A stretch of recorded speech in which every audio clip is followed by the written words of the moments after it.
On September 11th, 2001, my family lost our 24-year-old niece, Katie McCloskey, and my high school friend, Ken Waldy.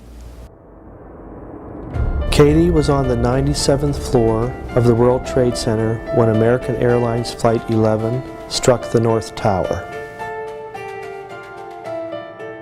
Ken was aboard that jetliner.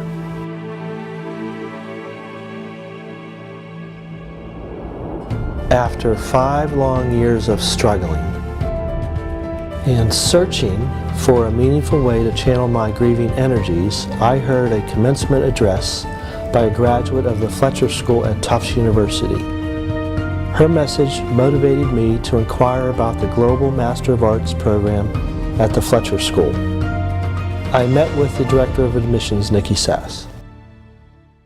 You were really with me from the beginning as an applicant, and then you were here today talking, and could you give a description of what you witnessed through that 1 year transformation, so to speak, if you would call it a transformation? Without a doubt. So you came in, and as I said, you didn't have the international background per se, but you had the passion, you had the vision. You clearly were a caring, thoughtful, family-oriented person, successful in the accounting world, hard worker. And to watch you take all these skills and traits you already had, bring them to the international affairs curriculum, instantly connect with your classmates. I mean, as we were talking earlier, your classmates ended up calling you the president. They just instantly connected with you, felt that you brought so much to the table with them, and to have the opportunity for them to learn from you as you just soaked it all in, everything from them. And this is just the people connections. And then to watch you excel in academics from maybe some of the financial pieces that you had seen before, but international negotiations, security studies, things that you had not been exposed to, and still add so much value to those conversations. And then to stay connected with these people already 1 year after graduation, I have no doubt that you'll continue that for the rest of your life. What is it about the Fletcher program that you think is so special? Yeah. So I think the Fletcher School is unique among other schools of international affairs because it's very community-oriented, which I think really serves a goal for a program like the Global Peacebuilding Foundation. I mean, it just makes so much sense that you need a community to be part of a group like that. So GPBF attracts people who, they all have a passion for things international, and though their professional backgrounds are so different, their geographic backgrounds are so different, their cultural backgrounds couldn't be more diverse, they care about this world and making it a better place. And I don't say that in a naive way. And I think that was unique for you also. You came in and you had a vision, but it wasn't naive. You knew this was going to be a tough road to make this vision a reality. Right. And so by gaining those extra perspectives, by going through the curriculum, I think you gained the tools and the connections to make it possible and bring it to fruition. One great thing I discovered during my thesis research is that there are many organizations building peace from the grassroots level. It became evident to me that the people in these organizations are committed to and passionate about their work. One such individual is Eva Gordon Armour, Director of Strategy and Programs for Seeds of Peace. What do you think is the bottom line here with what you're doing?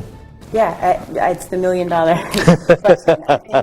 And I think this is true for all people-to-people organizations. I think change is hard. I think it's slow.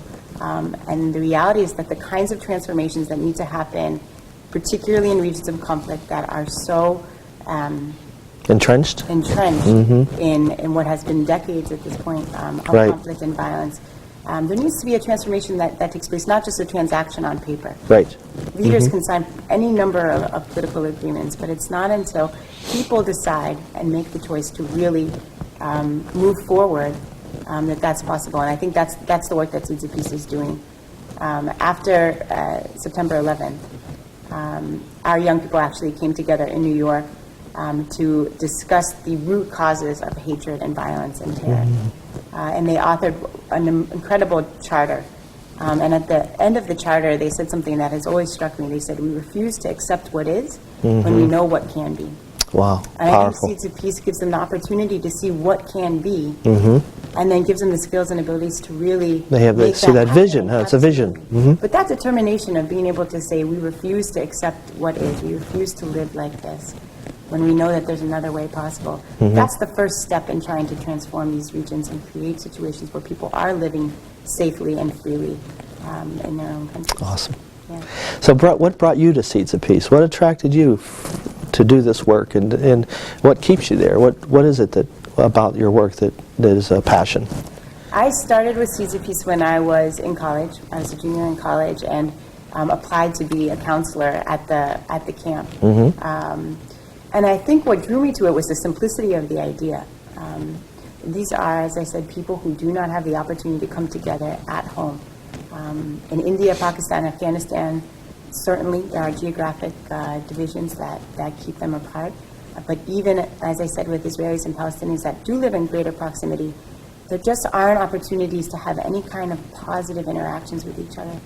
And the simplicity of having human beings together and being able to say, okay, I don't hate all of you. It's very easy to say, I hate them. It gets much more difficult to say, well, I don't like the acts of particular governments or particular people have taken, but as soon as you start to move into that gray area, that's where I think change is really possible. So from all of your experiences over the several years that you've been with Seeds of Peace, could you share any good stories about the impact that you think Seeds of Peace have had on any individuals? Yeah, absolutely.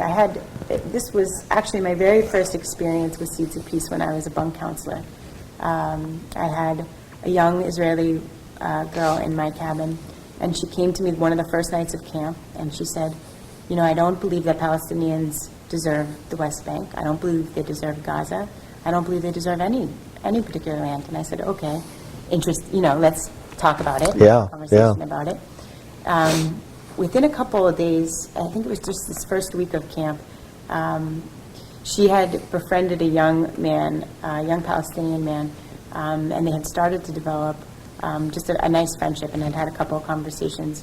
And at the end of the week, this young man, his cousin, had been shot several months earlier by soldiers and died while he was at camp. And my camper came to me, this young Israeli girl. She was sobbing, and she said, you don't understand. She said, this isn't another Palestinian killed in the West Bank. This is my friend. This is my friend's cousin.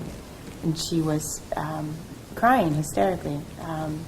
And it was at that moment that I really understood the power of just knowing someone, and where it doesn't become them, it becomes my friend. It becomes this person in my life. And what another human being, huh? Absolutely.